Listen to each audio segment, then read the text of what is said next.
Charles Spurgeon, le prince des prédicateurs. Sûrement le prédicateur de l'Évangile le plus connu du 19e siècle en Occident. Et en ce jour, le 11 janvier 1866, Spurgeon a prêché tout un message à un groupe de centaines d'orphelins. Et il a utilisé pour la première fois ce qu'il appelle son livre sans parole.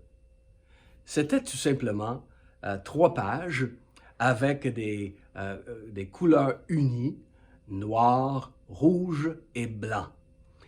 Et à travers ces pages, il a présenté son texte qui était dans le psaume 51, bien sûr, « Lave-moi et je serai plus blanc que neige ».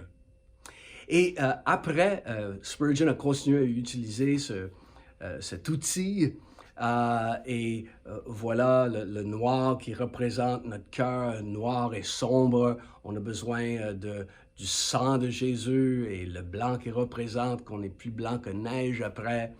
Et c'était facile de l'utiliser pour présenter l'Évangile aux enfants, mais aussi ça pouvait être utilisé pour des illettrés ou des gens dans différentes cultures dans le monde. Et rapidement, son livre sans parole a été adopté ailleurs. Dwight Moody, aux États-Unis, en 1875, a rajouté une page de couleur or pour représenter le ciel.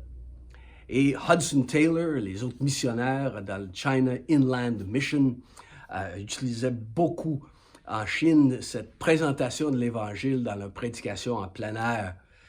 La missionnaire Amy Carmichael l'a amené aux Indes en 1895 et elle avait fabriqué un drapeau qui montrait ces 4 couleurs, ces 4 panneaux sur un drapeau tiré par des bœufs hissés sur un char, et elle passait de village en village dans le sud de l'Inde pour présenter l'Évangile. Elle a dit que c'est un texte, entre guillemets, très efficace pour apporter un message.